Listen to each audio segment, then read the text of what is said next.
That's for Pam.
Call the meeting to order with the Pledge of Allegiance.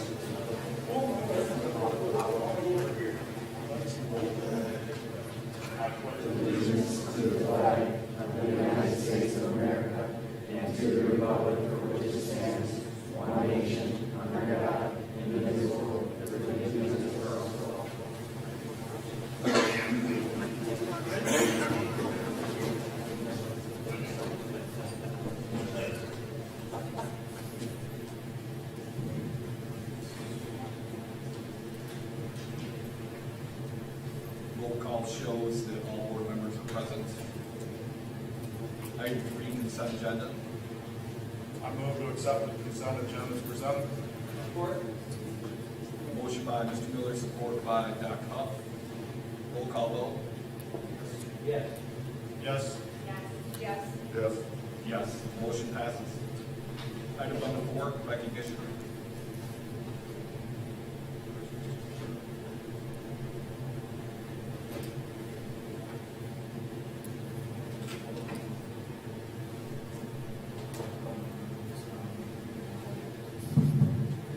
There's a lot of people here, so I probably should just use the mic. So it gives me a great pleasure to just do this annual thing every year. Tonight I get to introduce our top 10. Earlier today we were at CC Risa, we were at the our National Technical Honor Society, and one of those students is here 22, so of course I'll embarrass her when her turn comes up here. So our top 10 in no particular order. Just really excited for these individuals. They've earned their way. They'll get publicized in the Lansing State Journal. We have our honors luncheon tomorrow. And we're really excited to just celebrate our students who put in the hard work over 4 years. It's not easy to rise to the top in your class. You have to work for it. You have to earn it. You have to take AP courses, dual enrollment courses. And you have to challenge yourself to kind of push the limits of what you're capable of as an academic. So I'm really proud to announce our top 10. So we'll get started. First up, Brooklyn we'll just all kind of come up here and Mr. Powell give you your award. And then we'll Hadley Bucantis, who also won or earned National Technical Honor Society this morning. Ryan Gavenda, Jaden Mulder. Ryan's not going to be here tonight. He is he's at an airport taking back our foreign exchange student from Germany, Emily Mueller, from last year. Perrin Ramage, Austin Smith,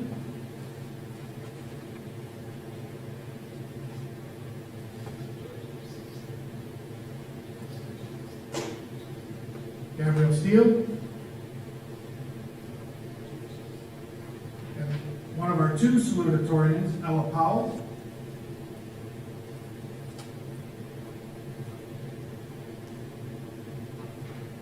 Murphy Alexa, our other salutatorian. And the class of 2023 valedictorian, Alexis Dixon. Let's give them a round.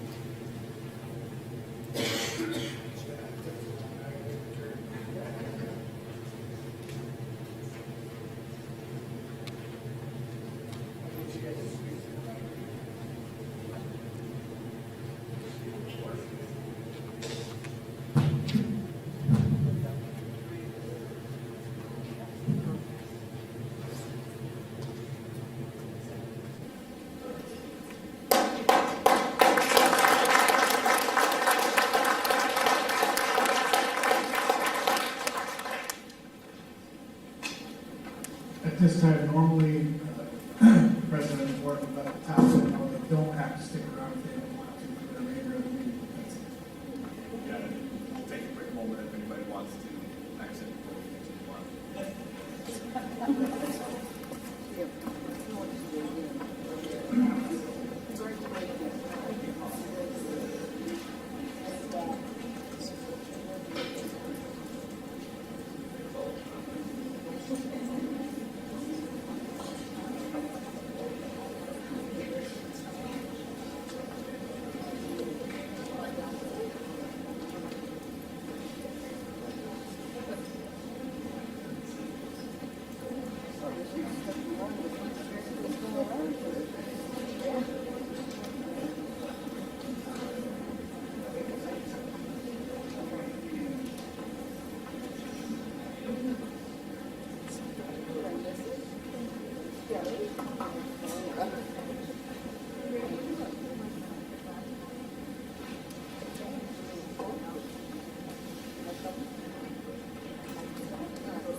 All right, item number 5, reports.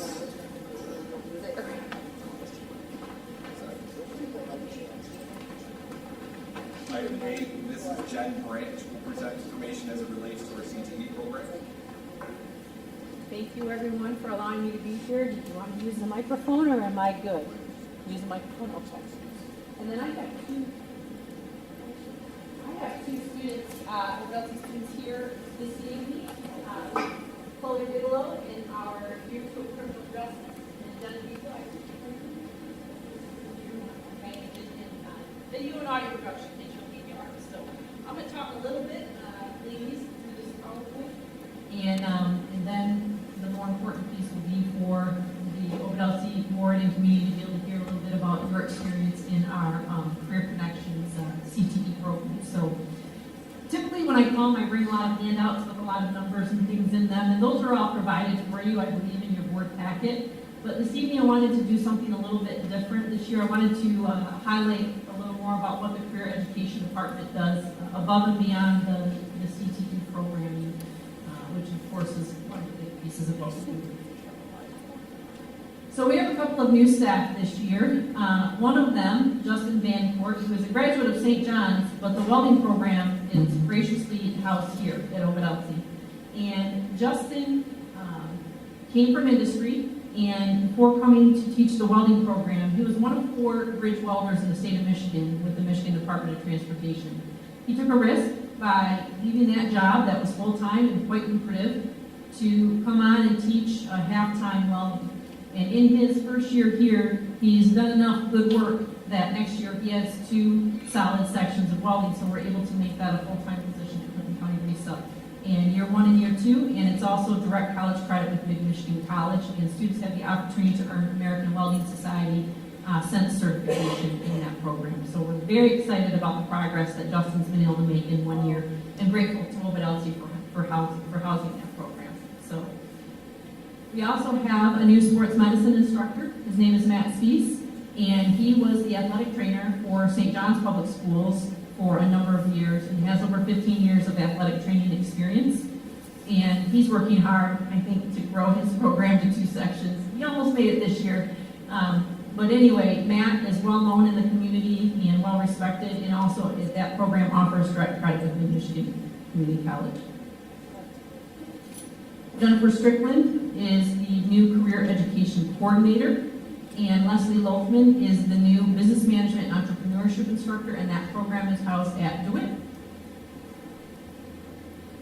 Each year, the career education department hosts an annual McCrayo College Night, and we were fortunate again this year to have over 40 institutions represented. That's everything from community college to 4-year public to trade and tech schools to military. And so we really try to create a diverse experience for students no matter what their post-secondary plans are. We always have 2 breakout sessions, one on how to apply for college and one that deals with financial aid. And both of those are well attended. And we have students that come from all of our districts and even a few from surrounding districts. We also participate in a statewide event called Manufacturing Day, and we invite both our countywide and local students and teachers that are part of the manufacturing pathway. And you can see some of the businesses there that we're visiting through that day. And students get bused to 2 different locations and get usually a facility, the place where they're visiting, and get to see a variety of jobs and careers that are available at those different manufacturing companies. And then one of our largest events each year is our annual Career Expo, which is housed at DeWitt High School in late October, early November, depending on what date we secure. Every 8th and 10th grader in Clinton County attends this event, and it's where we first are able to introduce students to the CTE options, the countywide programs that are available to them. We had a beautiful day, nothing like what it is out there today. It was more like how the weather was over the weekend this past year, and we had over 100 exhibitors, and with the 2 grades that come, we have about 1,800 students that end up going through that day. They get to see the high school CTE, the college, the trade and tech schools, and then business and industry. So they really get to see the entire path of how that plays out for them, depending on what their career interests are. And we had representation from all 6 Michigan career pathways. We had our Pave Your Own Path event, which these 2 ladies participated in. That was on March 17th. That's a day-long career and employability skills event for our students that are currently in Career Connections programs. They have resume and cover letter review, they have speed interviewing, they have to prepare a little elevator pitch of themselves. They hear from different speakers, and we call those success sessions, and those students hear things like professional dress, how to manage your social media, how to do an effective job search. They take an opportunity to fill out an online job application. So we really take the whole day. And again, business and industry volunteer and give their time taking the students through these different parts of the day. We have a really robust work-based learning program in Clinton County. Some of our programs that's built right into what they do, where students go out on job sites, work sometimes paid, sometimes unpaid, depending on the situation. And all of that happens because of the partnerships that we have in this community, both with our local school districts and with all of our business and industry. The employers that take these students under their wing and help them see how they can put those skills they're learning to use.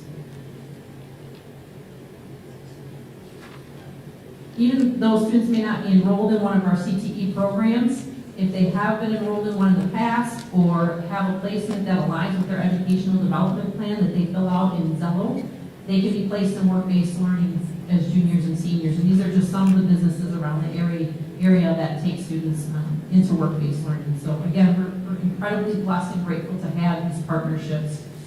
None of this would happen. Students wouldn't get these experiences if these business and industries would not take these students in to participate in these activities. Something new we have this year, in fact, we have one coming up this week, is called a Lunch and Learn, and that's where either a post-secondary or a business and industry partner might come to us and say, we'd like to provide lunch for a group of interested students and talk to them about a particular career. So, for instance, this Wednesday, LCC is bringing individuals that are part of their visual arts and their performing arts, and students can sign up to come from 11 to 12, and they'll bring the pizza. The LCC will bring the pizza, and the students sign up, and they can hear about those careers. Next week, we have emergency medical services, dental hygiene careers, and also students that have signed up for work-based learning. So these individuals come in, they talk with students that are about to graduate, or maybe they're a junior and thinking strongly about this career, and they can attend these lunch and learns and hear about this career area. All students that are seniors participate in a senior interview day at their local district. Some of our local districts exempt their RESA students because they attend the Pave Your Own Path event. So no senior graduates from any of the schools in Clinton County without having that opportunity to have a practice interview. And then we have our Capital Region Technical Early College, and there are 3 program areas for that right now: education, early childhood, computer networking and technology, and allied health. So I want to show you some data from our Capital Region Technical Early College, which has been running for a few years now. This first slide shows you programmatically over the years how many new students have enrolled each year. This second slide shows you year to year by district how many new enrollments that schools have had. This slide shows you by grade level what year students are in, and so they start as a junior and they take their RESA class. Then as a senior, about half their classes are college classes and the other half are at their local district. And then they delay receiving their high school diploma. They can still walk at graduation, have their open house, all of that. Their 13th year is taken entirely with the college, and they graduate with industry certifications, associate's degree, certificates of completion, and they have a real jump start. It's about a $20,000 value when you start adding up what it costs for those college credits. And then speaking of that, this was as of the fall.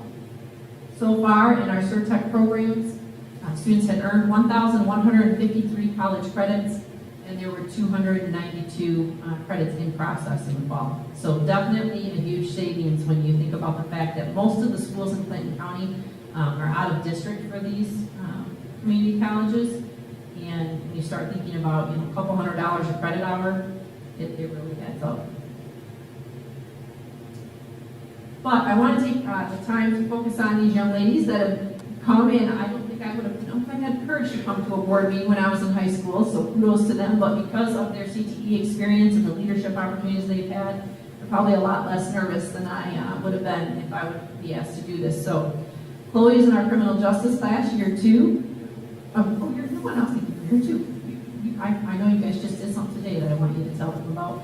And Genevieve is in our video and audio production. So let me start with what made you decide to take a Career Connections program. So what made me decide to take criminal justice was I've always had an interest in law enforcement and just like understanding the law. So that helped me get interested into it as I joined it and then got to see what it was all about. So it's just a nice head start to see what you're interested in before actually doing it. So.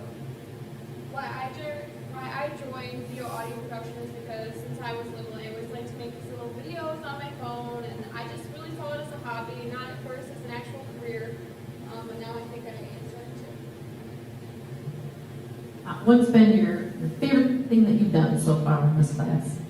So my favorite thing that we've done is probably meet up with the FBI. Just any guest speakers we've ever had. There's the FBI, we have court hearings that we go to. That's what I did today, actually, because we went to federal court and we got to watch a court case get sentenced.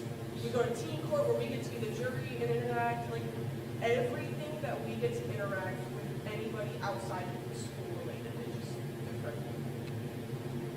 I have a similar answer. We also get to get out of the classroom and go meet new people. We got to go to the Motion Picture Institute in Troy, and we got to learn a bunch of valuable information about that career, and we got to go to different seminars from people who have been really successful and actually even made it to Hollywood, and we got to learn from them, and spending days like that outside of the classroom are really cool to get that extra information from other people. How do you think your Career Connections program has better prepared you for your plans after high school? So for me, it's actually opened up like a lot of opportunities for me. I am currently working under LPD's police department, and it's really helped me decide that I want to go into law enforcement because I've had those opportunities opened up. So I get to do everything as a police officer without actually being a police officer. So it's just incredible extra training that you can get opened up and really helps decide your future because you actually are getting that firsthand. So this class has especially helped me decide on my future because, like I said, I went into it just wanting to do it for fun. But we actually got to start working with this program called the Nova Science Program, and we're actually helping them create a documentary. So we've been able to work with professionals in their professional environments, and we get to meet producers from PBS, WKAR, and we actually got to go visit the Michigan State University campus to go spend a day with them and do film interviews for our subjects for the documentary, which is really, really cool, and just like able to see what they do in their everyday life and just how interested I am in it. That's definitely helped me decide if that's what I want to do, along with just all the projects that we've done and just all the experience together just makes me more excited about it. Thank you both ladies, I appreciate it. Does anybody have any questions for these two ladies?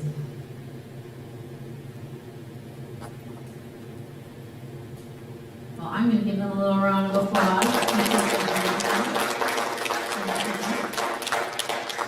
This isn't really part of my presentation, but we do have someone here that's been part of the Ovid-Elsie community for a long time and has also become a very treasured staff member for us at CC Risa as a paraprofessional in auto, and then we moved him over to construction, and now next year I've begged him if he could just be with us a little bit more during the day and be in one classroom in the morning and one in the afternoon. So many of you probably already know Mr. Frank Quine.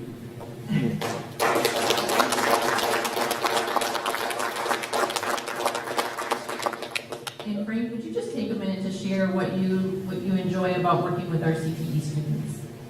Well, number one, they come from all 6 districts. We even had one, construction trades this year from Ovid-Elsie, which is the first since I've been there. But also, with these programs, what they do is these 6 districts all get together for 2.5 hours every day, and because of that, they learn to work together as a team. And I just am overwhelmed by just how well everybody gets along. It's quite a deal. Thank you, Frank, and thank you for your continued service to our programs. So that's all I have. You can hear what we celebrate about our CTE. We're obviously a point of interest. Our enrollment this next year is bursting. We have 5 programs that have a wait list out of the 11 that we offer. So it is not college or career. It's college and career, and these programs do offer students the opportunity to earn direct and credit by exam at different post-secondary institutions. So I appreciate you letting me be here and highlight what we do, and feel free to reach out to me anytime if you have any questions.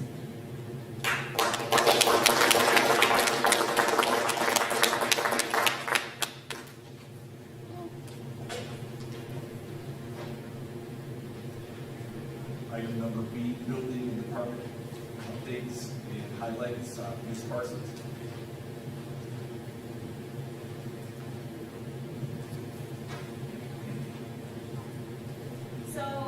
We are finishing up our kindness project for the whole school. We've been working on it for months now, and we have our planter boxes put together. First grade painted them, kindergarten planted them. Friday, we are celebrating during our PBIS assembly.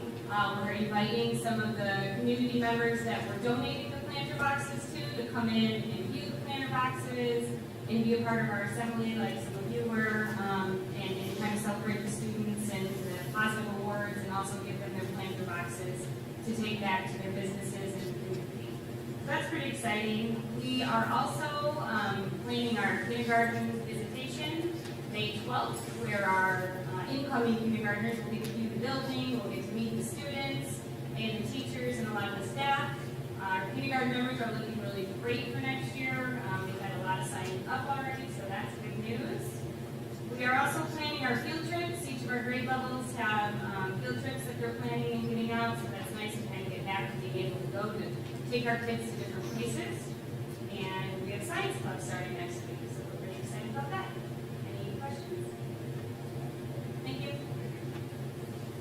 Ms. Ormski.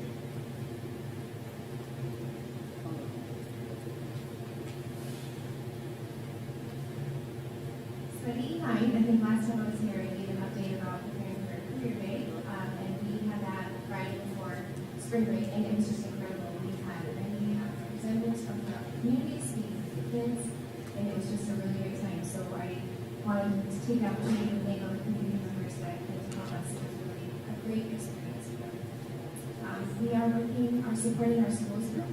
It's a group right now. It's led by one of our parents, Amy Brooklyn. She is doing just a magnificent job, making sure that students are getting opportunities beyond the classroom and to do some extra things. So coming up, we'll be hosting a father-daughter dance for our pre-K through fifth grade students in the community, and it's being held on April 29th at EE Night. And our theme this year is a Light Up the Night Glow Dance. So we'll be doing that at EE Night with them soon.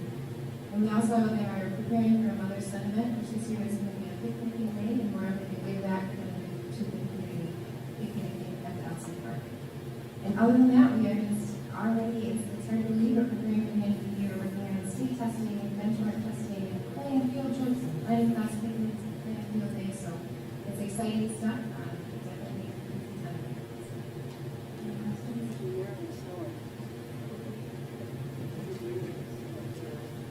Mr. Ormski, and I'll also like to take a moment to wish Mr. Ormski a happy birthday today. Thank you. Appreciate that. Two small bullet points for the middle school. Contrary to the weather outside, we got started some spring sports. Track is a great opportunity because it's the first time that sixth graders get involved in the school sport, not just a club sport. Also, we have clubs going on, baseball, soccer, and some youth golf.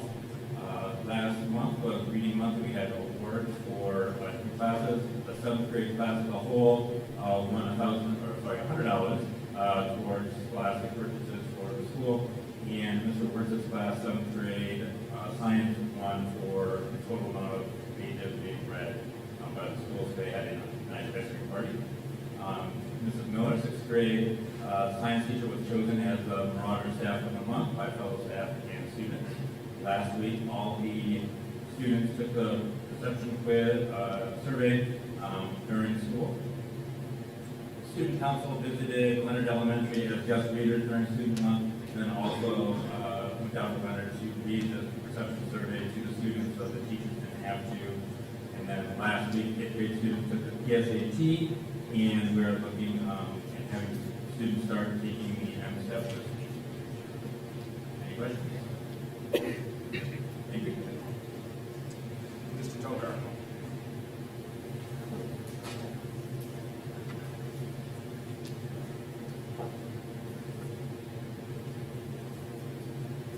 Congratulations, Mr. Orange. We happy birthday. Come to the board meeting. Like I said earlier, National Technical Honor Society, that was today. We had 2 of the 14 students that were recognized for that. It was Abby Buchanan and Brandon Tokar. Tomorrow we have our honors luncheon.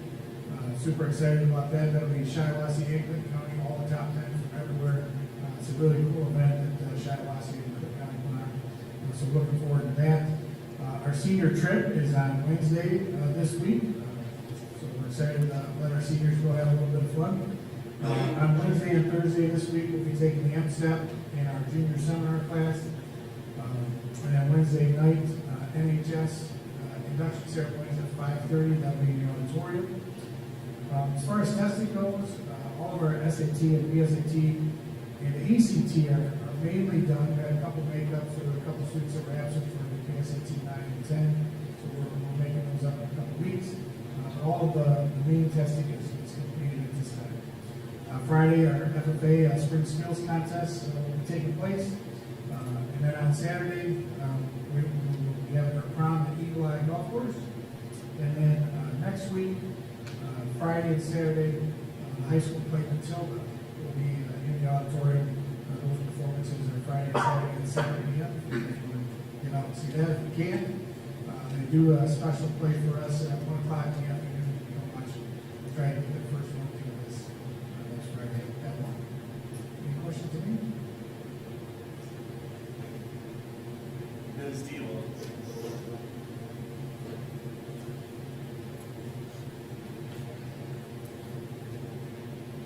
I do have a quick presentation, so. Let's see, 1 second.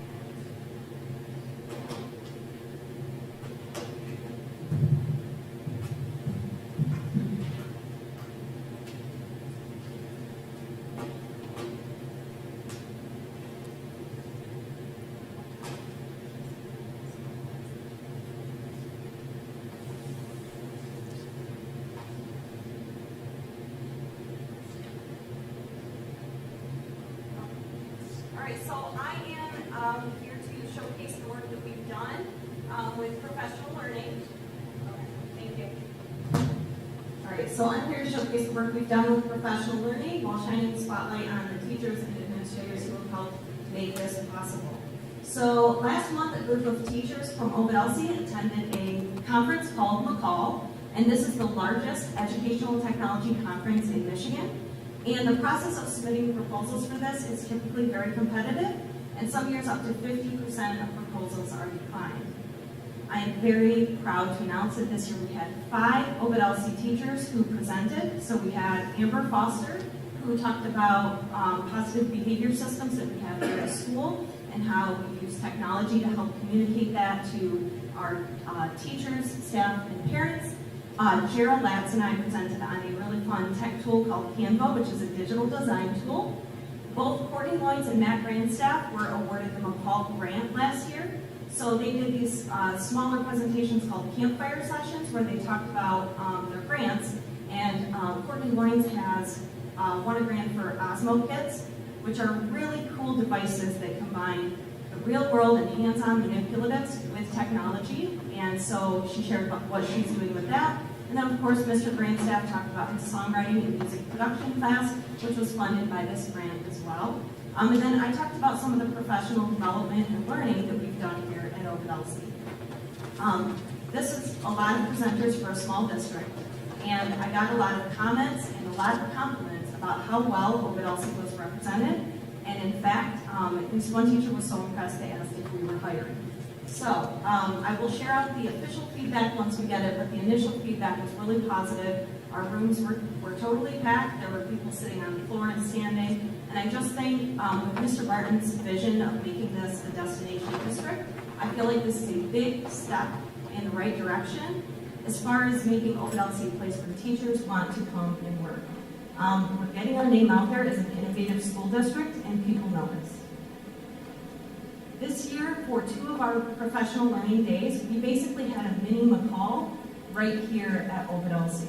So we had a variety of different sessions. Teachers had the opportunity to present about something that they've done in the classroom, and they get to choose which sessions to go to. So basically, we tried to recognize the value of what they're already doing and gave them a chance to collaborate with each other. And this is one of the things we shared at McCall. So people at McCall were really interested in how we do this because it's not the norm. It takes a lot of buy-in, a really positive school culture, and a lot of planning. So in preparing for McCall, I gave a survey just to any teacher on the internet who would fill it out. And I asked, how do you feel about district-provided professional development? So this is not Ovid-Elsie teachers. right? And we can see from this that typically teachers don't find district-provided professional development very valuable. I also asked a very similar question after our professional development. I asked how valuable did you find today's professional learning? And these were the results from after March 3rd, for example. And this is typical when we do that conference-style PD, right? And I wanted to share this because I really do believe that what we have here is very special. Events like this would not be possible without a supportive administrative team who is not afraid of trying new things and being innovative and taking risks. It wouldn't be possible without the coaching team that we have that presents and supports teachers as they prepare to present. We have, our admin assistants who help with all the details, teachers and staff who actually stand up and present in front of their peers, and of course just the community of teachers that we have that are so willing to grow and learn and be engaged in these type of things. So I'm really proud of what we've accomplished this year and over the last several years, and I really look forward to what we can achieve in the future. So any questions? Okay, thank you.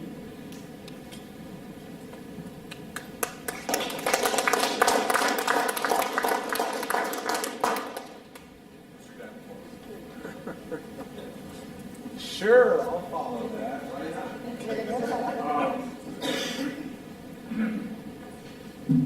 I am really proud of our staff too. I think this year has not been an easy year. Post-pandemic, emotional issues and everything. Watching our staff actually dig into the work, make the sausage, do the learning, has been super encouraging. And this is also the first McCall I've missed in like 15 years, and I'm so proud of getting the Carlings up there. It is the biggest educational conference in the state, so representing there and being noticed is kind of a big deal. So I'm really proud of our staff.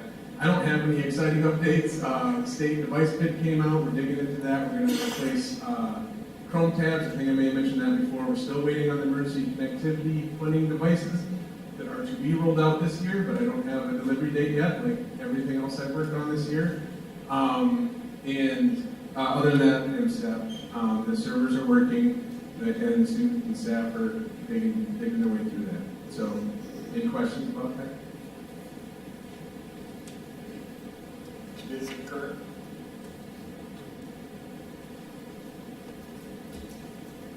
Okay, so alternative ed, we finished our BSAT and SAT and ACT work piece testing. Just like the high school, we do have a couple of makeups to do, and we will be doing our 10 step next week.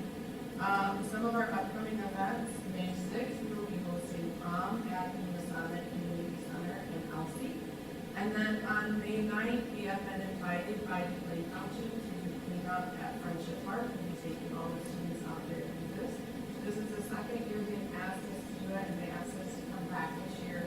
We'll be doing more mulch and doing more planting. So we're really happy with what our students did. And then on May 25th, we have invitations for the board. We will be hosting our graduation. We have 6 of our graduates are here with us tonight for the board meeting. We are going to have a class of 14 this year. So we are inviting the board to come and celebrate that with us. Other than that, everything is really going to be down.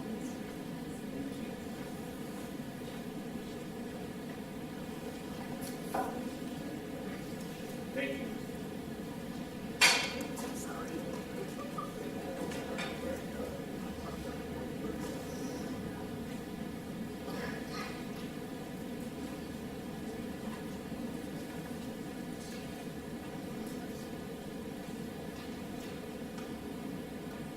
Item number 6, communication to the public. Ms. Kelly Duffin.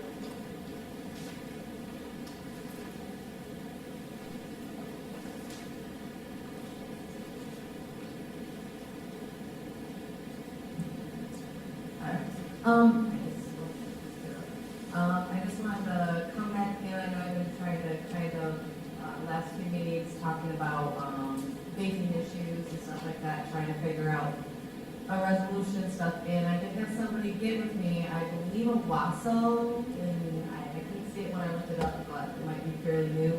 But there's kind of almost like a smoke detector that you can buy. and you put them in the bathrooms and everything like that, and it's like a beeper that'll alert you right away and all that, which would allow us to maybe try and kind of fix the situation here. I don't know cost because it was all like email you, but I was hoping maybe somebody could look into that and see if maybe we could find the funding to maybe at least do the middle school and high school and in the bathrooms. So, and then again, just trying to get those public comments added to the agenda at the end. Thank you.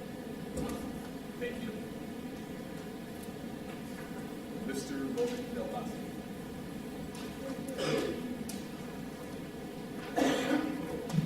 Hello, sorry. My name's Logan. I graduated in 2019, and I want to preface my speech. First off, I am not condemning a single person or attacking anybody's moral fiber with what I'm about to say. However, I feel it is a very pressing issue that we have not addressed as a community. It came to my attention. I've been kind of keeping tabs on what's been going on in my community because I care about my community, and learning about a young lady who was stripped of her jersey and ultimately betrayed by her team and let down by leadership around her was extremely disheartening for me, especially considering our emphasis on the youth mental health, which has very closely impacted me, my family, and our community.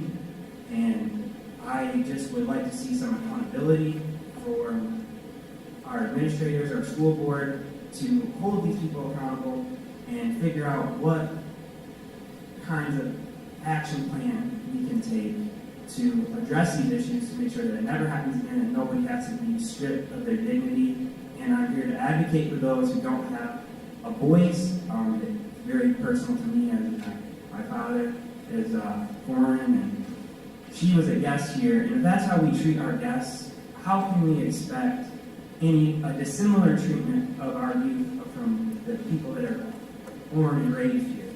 And additionally, I would like to see more discourse on the possible, the Alba Township audit and the possible misappropriation of funds and more accountability on that front. And I just feel like that these are some understated issues that people are not taking into account for whatever reason. And like I said, I'm not here to condemn one person. I think this responsibility falls on all of us as a community. Thank you.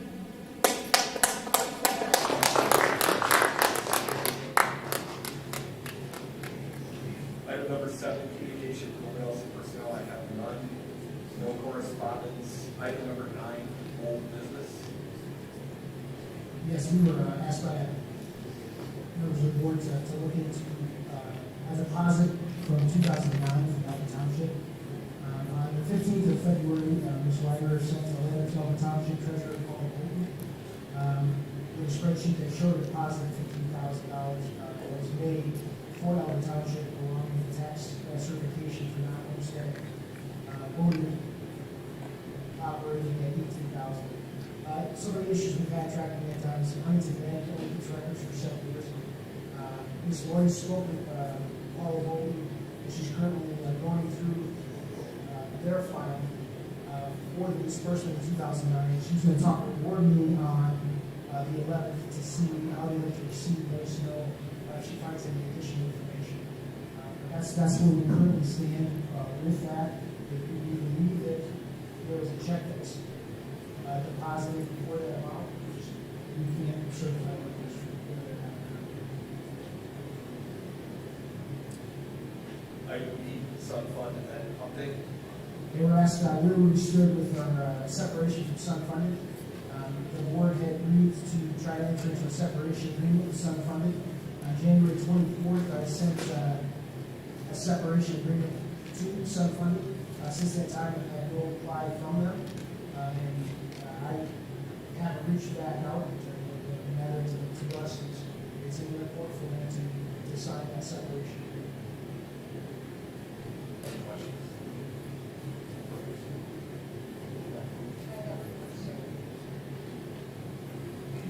On Alva Township, do we not have our same software that we use that we not to look for deposit?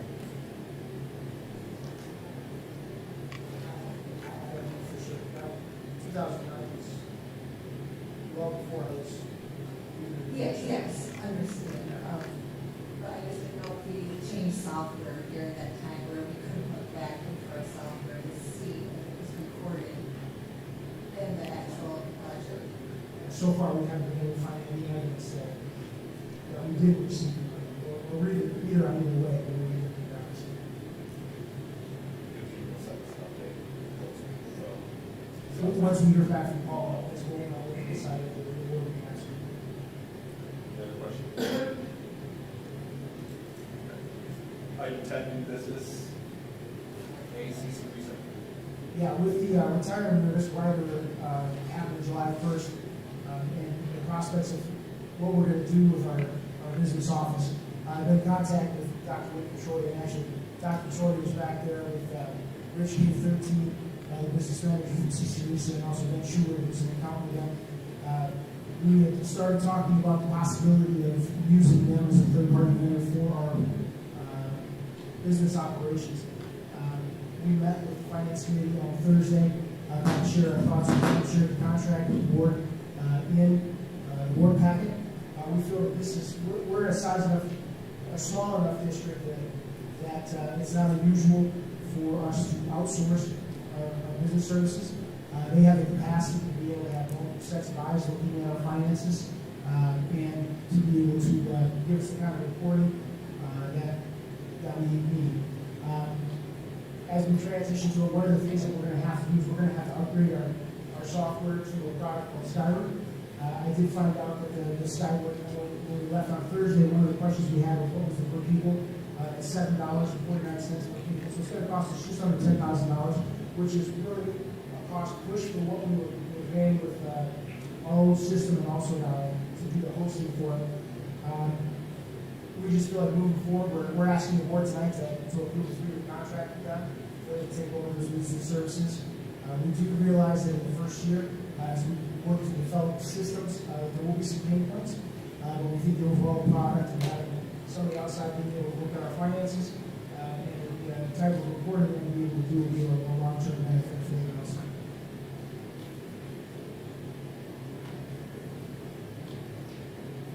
I'll entertain a motion.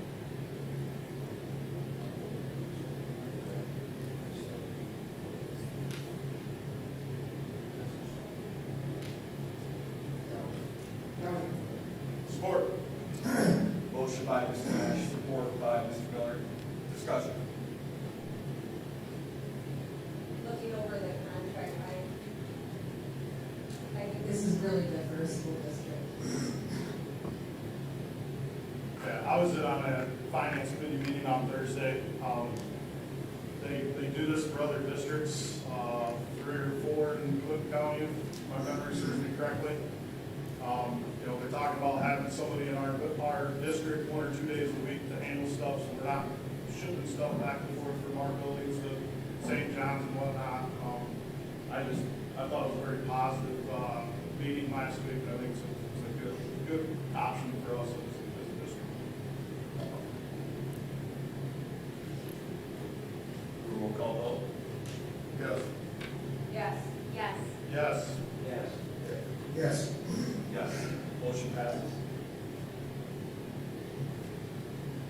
Item B, 2023-2024 school calendar. Yeah, what you had in Live Binder was the TA calendar that we came up with our PNT. It does still have some pre-regularly start, starting with the first day for staff on Monday, August 21st. First day of students will be Wednesday, August 23rd. We did really kind of take a look at some of the breaks, and one of the things that the PNT was asking for was try to avoid those half days before holiday because of travel. And this year, we kind of got hit by the day before spring break. We weren't able to count because we didn't make attendance. So we have looked at that, try to avoid those situations moving forward. We still have us getting out release on Wednesday, June 5th, which is I think it's a pretty decent date. It's not going to be too bad.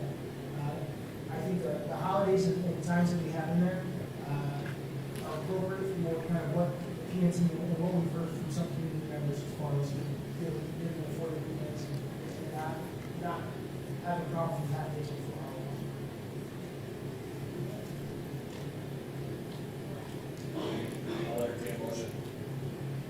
move Board of Education approve the 23-24 school calendars presented. Motion by Mr. Miller, support by Ms. Nash. Roll call vote. Yes. Yes. Yes. Yes. Yes. Yes. Yes, motion passes. Item C, athletic coaches discussion. Yeah, this was brought up at the request of a board member to have a discussion about limiting or restricting administrators from being athletic coaches within the district. I think looking at this, we need to talk about some of the, what is the problem that this is going to fix, defining who would actually be restricted from doing it, and if this is something we really entertain moving forward. But yeah, I think that's going to have to come from the board. I don't know how to structure that discussion because I'm not sure what the true concern is.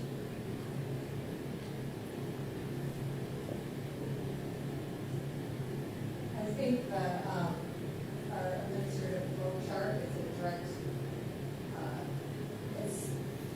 it works great if it's done properly, but when you put,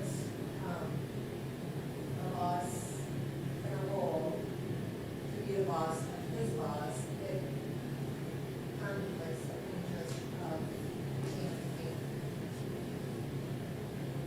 So either we fix the flow chart or we have to eliminate. You need to. Well, it would only be really two people. On the flow chart, it's the AD's boss, it's the high school principal, and then the superintendent. So if we have any of those in a role of coaching, how is the AD to address their boss? We currently don't, the AD does the evaluation for head coaching. No, if the AD has an issue from his boss that is coaching, which would be the high school principal or the superintendent, how would he handle his boss? Because he's. So you're not talking about evaluation? No. Okay, you're just talking about.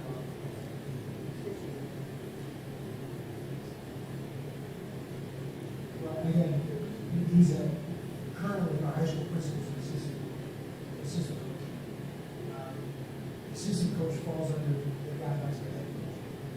Correct, but isn't the assistant coach there also to fulfill a role if the head coach isn't able to fulfill? That's true, yes. So it could happen. And just from the flow chart, I would like to see it flow properly. So what do you suggest? I would suggest.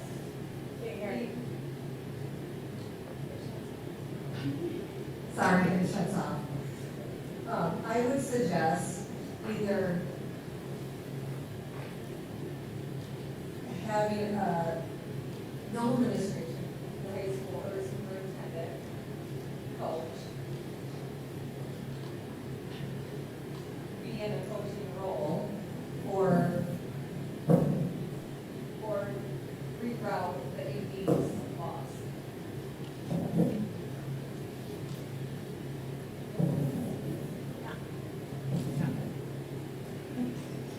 I do agree with what you're saying. I don't have kids that are old enough, so I've never been part of the high school sports yet or middle school.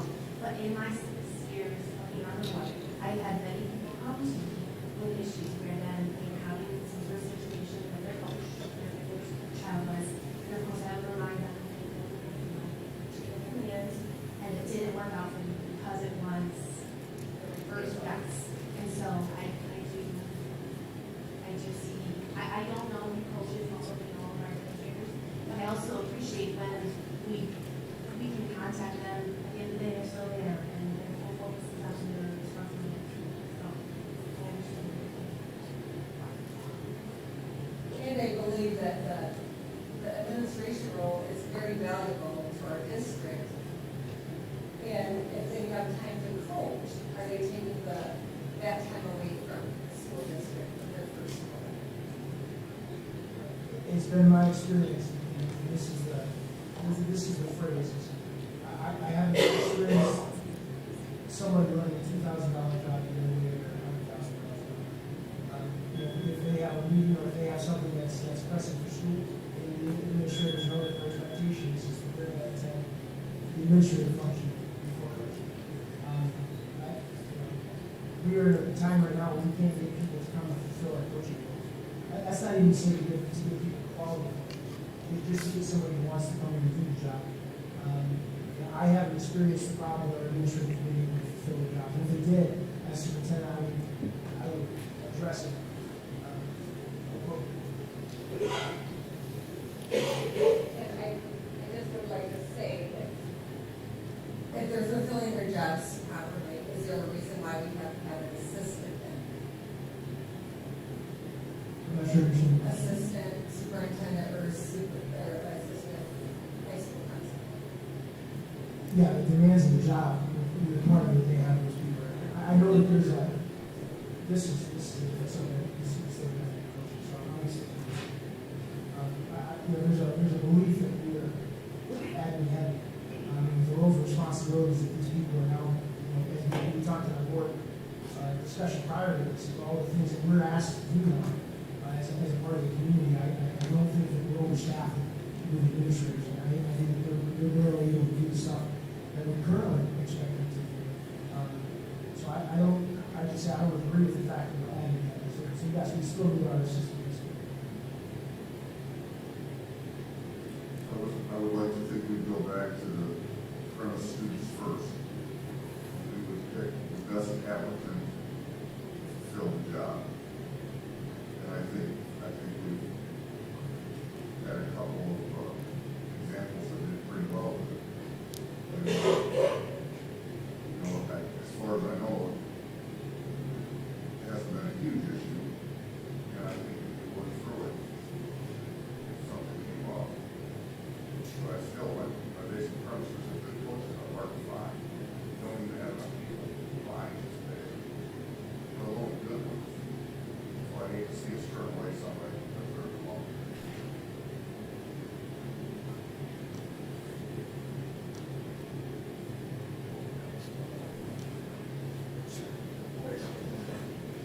I think, I agree with Mr. Schiff there. Like I said, we've been talking about students for here, most of this evening. The circumstance that we have is we have a certain issue that Lynn brought up earlier about our student. And if you look at the memo that we had, there was a conflict resolution that was on the memo that we had. And you have a conflict of interest here that Mary's trying to describe, that you have a person that's in a position underneath who is his boss. That's a total conflict of interest. You can't have a principal being underneath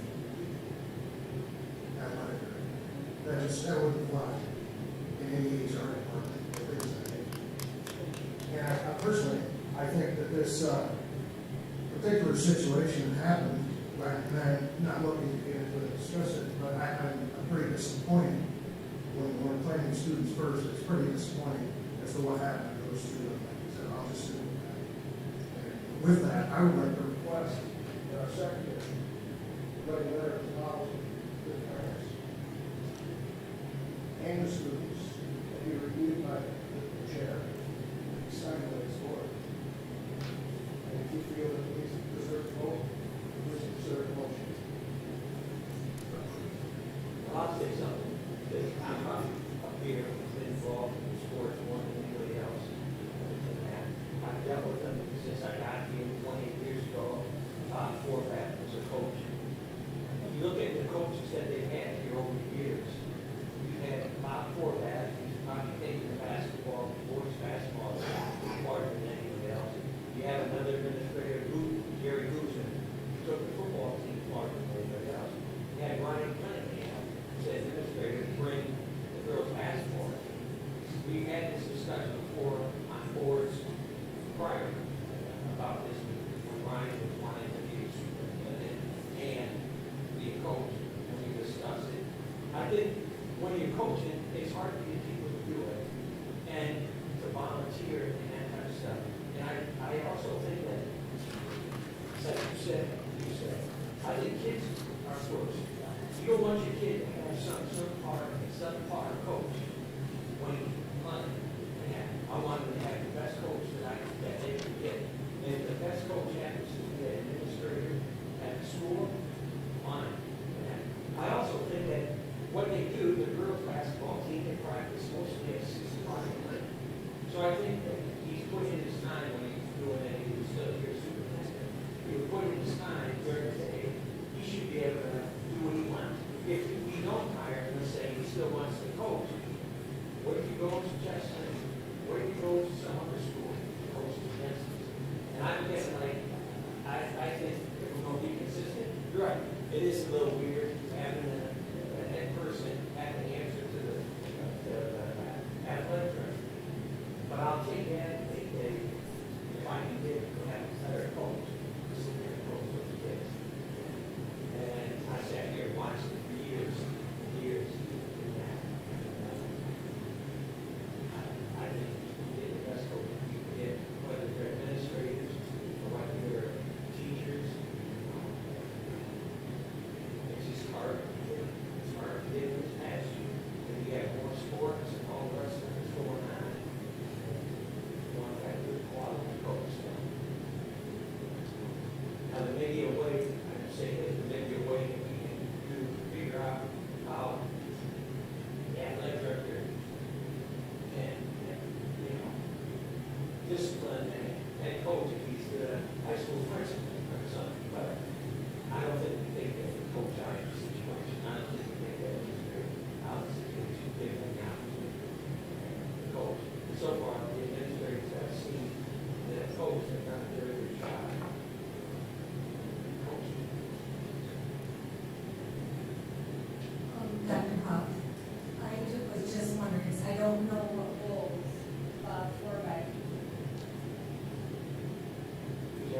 Bob so his boss would still be the high school principal. Right. I was talking administrators in general. Yes, I'm not saying all administrators, I'm just saying the ones that directly involved with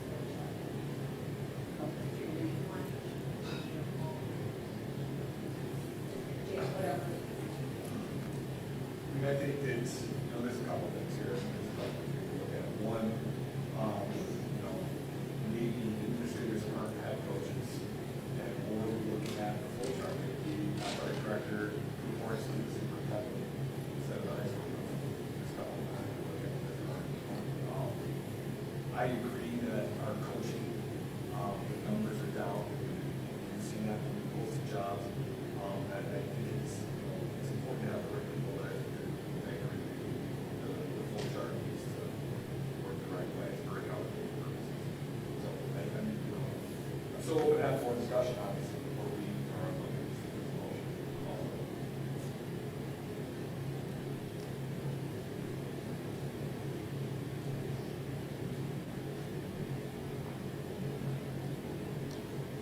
Go ahead. I move that we change board policy, and administration of the user, a coach or assist coach.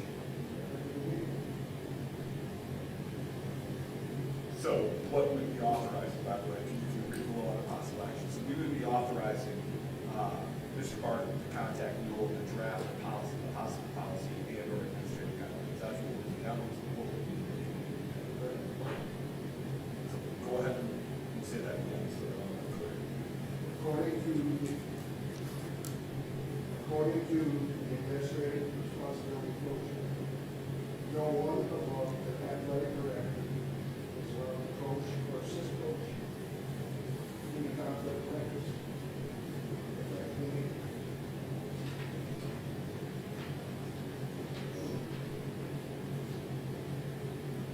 Were you including, so when we originally spoke, I want to make sure we're clear on this. You said coach, you said head coach, assistant coach.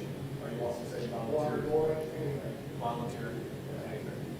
I'm kind of volunteering and helping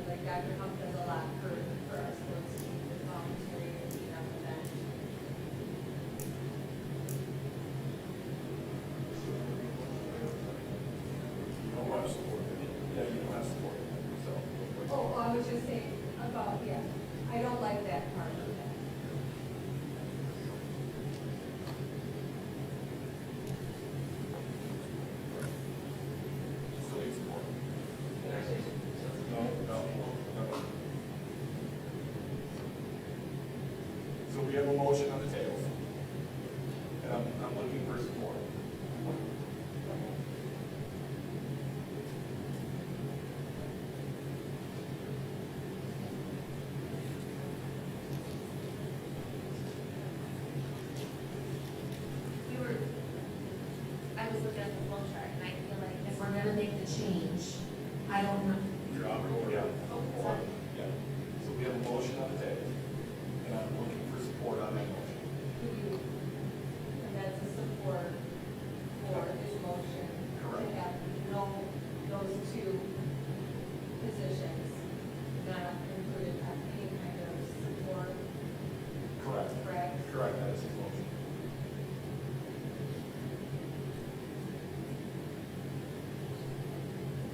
So if I have no support, the motion dies. Motion dies. I would like to make a motion Okay.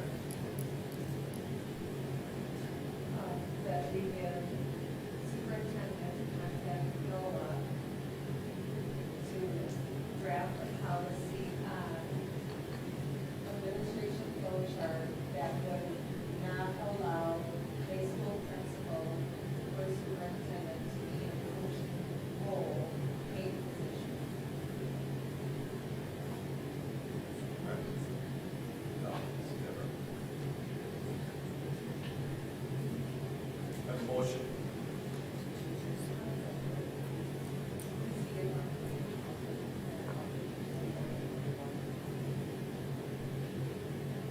So somebody wants to volunteer.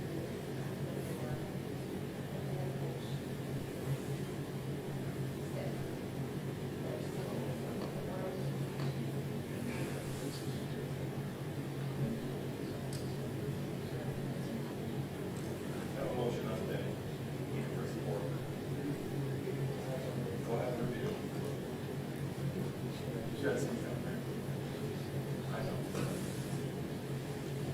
I swear, each time I get a new one, because it's the end, so.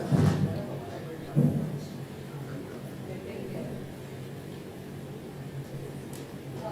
I make a motion to give the training department superintendent to contact Nola to draft up a policy, possible policy change on the administrative flow chart on not having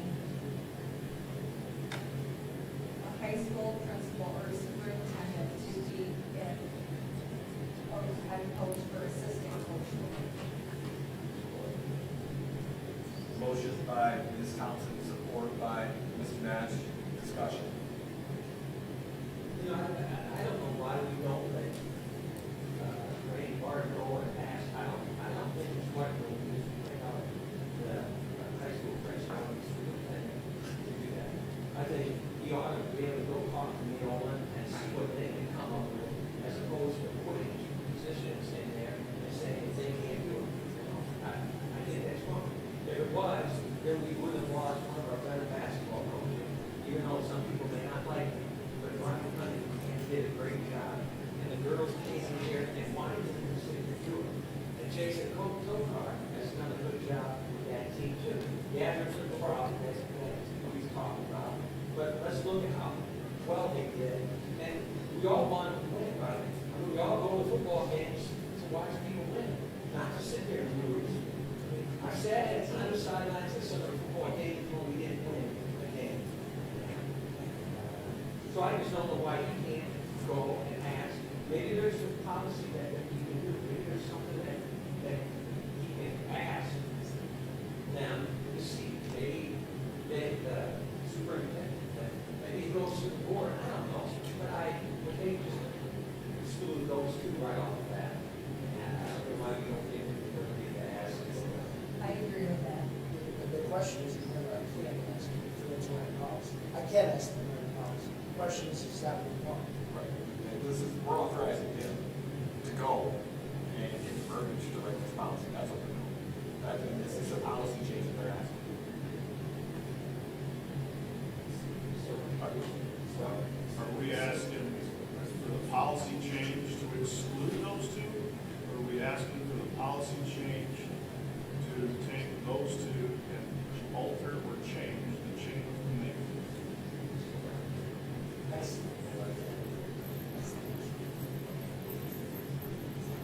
Who makes up the flow chart? Is it the superintendent? And I know this is a whole flow chart, so that's why I addressed either we change the flow chart and you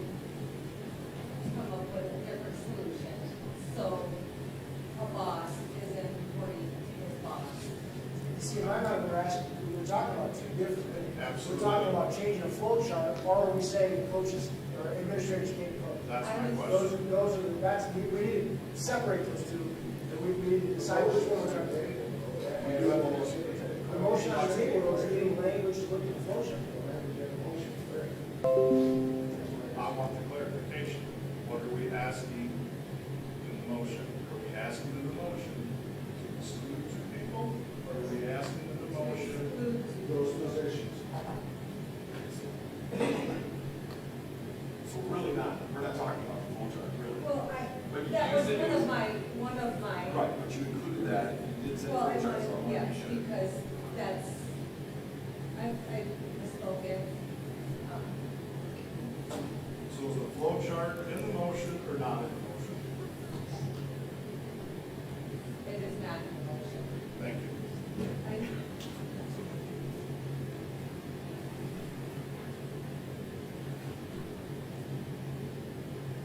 All right, we have any other discussion? So flow chart is not in this motion. We're not looking to have them change the flow chart, we're looking to exclude superintendent and high school principal. Correct? Correct. Any other discussion? Okay, roll call vote. Yes. No. No. Yes. Yes. No. 3-3. No. Motion fails. I move we authorize the superintendent to contact NOLA and draft the possibility of flow chart changes for our athletic administration team. Motion by Mr. Miller, support by Ms. Williams. Discussion. Do we need Nola to do that? Because I just asked Randy, and he said that you are the one that's in charge of the flow chart, correct? So do we need Nola to Just do for the flow verbiage. chart? We would want to run it through them so the stuff out. Yeah. Okay, gotcha. And with that flow chart change, we need to draw that out. We need to make sure it's clear, correct? So we're making that motion with the flow chart. Just out there.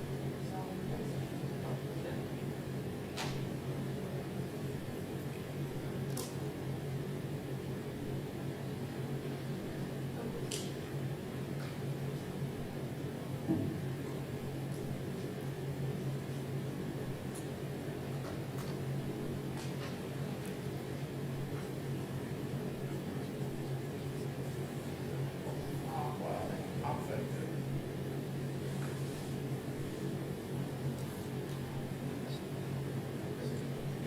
Basically, you're asking to not have an administrator.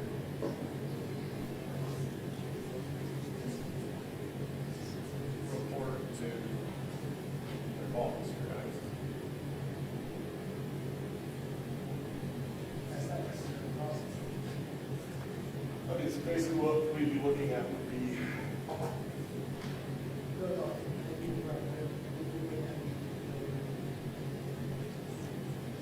Correct.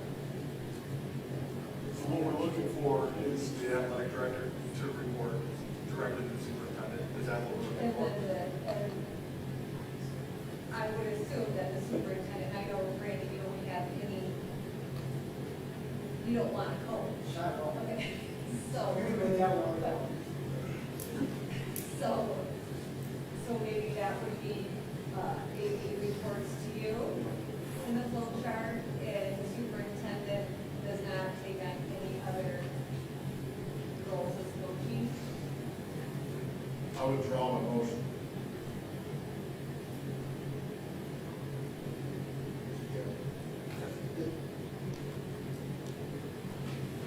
There's really no way you're gonna be able to do it if you have a superintendent, okay, maybe Randy doesn't want to do coaching at this particular present time, but if you have another superintendent in the future that decides it, you're not gonna be able to have an athletic director be the superintendent's boss.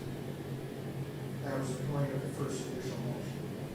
You have a conflict of interest. I mean, no HR HR department in the world is going to allow, you're not gonna have a nurse be a doctor a nurse be the doctor to the doctor. In our current situation, that we have no administrators that are head coaches.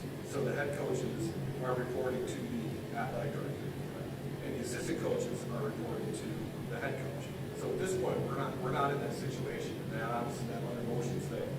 So we're trying to come up with something else, full organization. I understand, but that's what I'm getting at. You're not gonna be able to go ahead and have the athletic director basically be higher than the superintendent. Right, but if we're not in that situation, what we can do right now is fix the flow chart as it stands. And if we have another situation that comes up, if all of a sudden, Randy leaves us and we have someone else come in, we can address that at that time.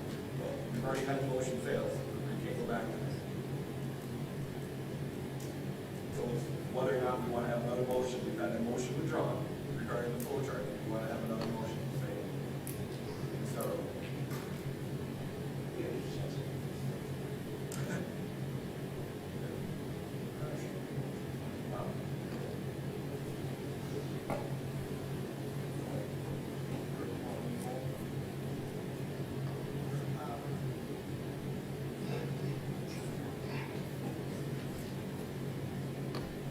I move the superintendent contacts and corrects our flow chart in regards to administrators.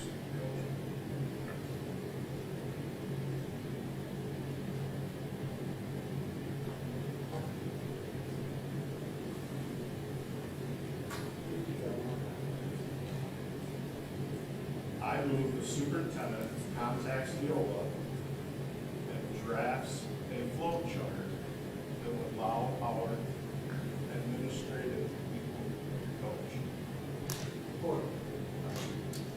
Motion by Mr. Miller, supported by Dr. Huff. Discussion.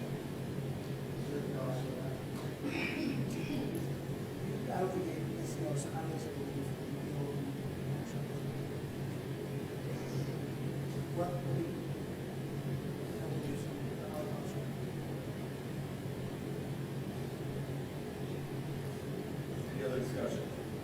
The motion is to have administrators coach, so, and then to have administrators coach.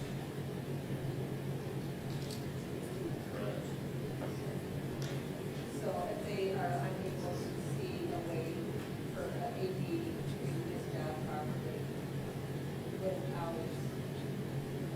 I would assume they'd come back and say, recommend we go through and get the old policy all the time, but they recommend what we don't do. I would assume by contacting them, working through it, they're gonna understand what we're, what we're doing. Any other discussion? Roll call vote. Yes. Yes. Yes. Yes. Yes. Yes, motion passes. Item 11, other matters which may properly come before the board. I have none. Hearing from board members. I'd like to just say one thing. The little nice things that we have on the doors. My son lives in Mansfield, he lives about a block away from where my dad, she is in school. Watched the video of it, showed that person blowing hole through all the things. I remember the night that gentleman was here presenting about the door, the metal, the blue bars on the door that you could shoot into them. And the other thing that's interesting is that they were saying that they went to the place which was left least protected. And I think it's a real good idea that came up with that, with the door guards, it's the shutters. They look good. Very fun.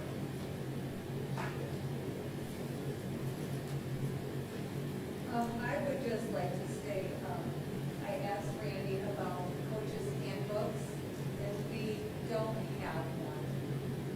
I would really like to see a coach's handbook, and maybe we could use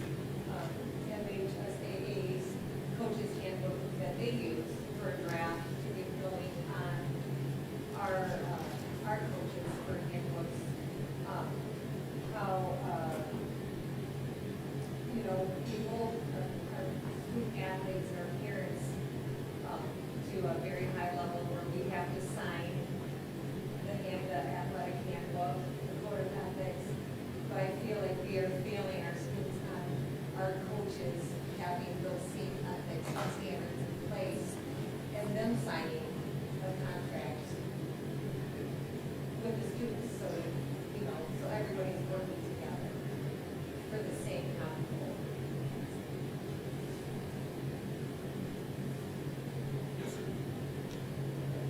I guess I just want to double check and see if that, my further request on the policy of the executive board.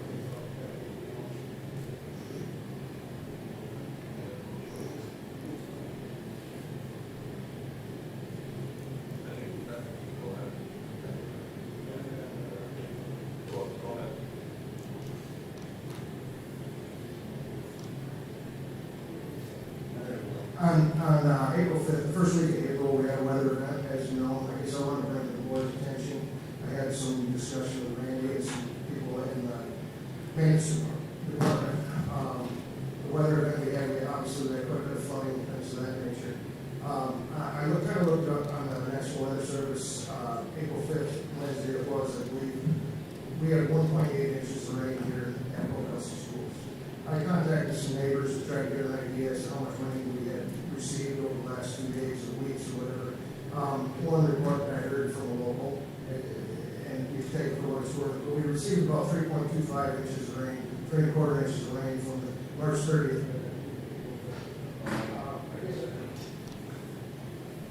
I wanted to bring to attention that we have some pretty flooding out there we had some pretty significant flooding out there in the sports area. The pond was overfilled. I walked through it and checked the risers on some of the tile.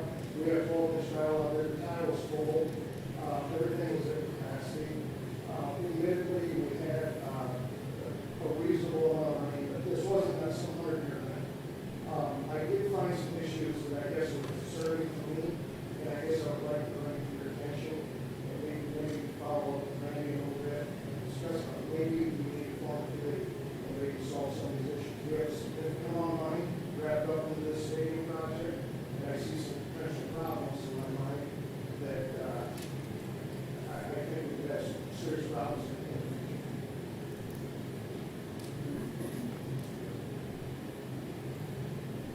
Your comments? About Africa. What? Go ahead. So, am I drafting on it? Yes. Okay. Any other comments? I'll entertain a motion to adjourn. Motion by Doc, supported by Nash, all in favor? Aye. Opposed? Meeting adjourned.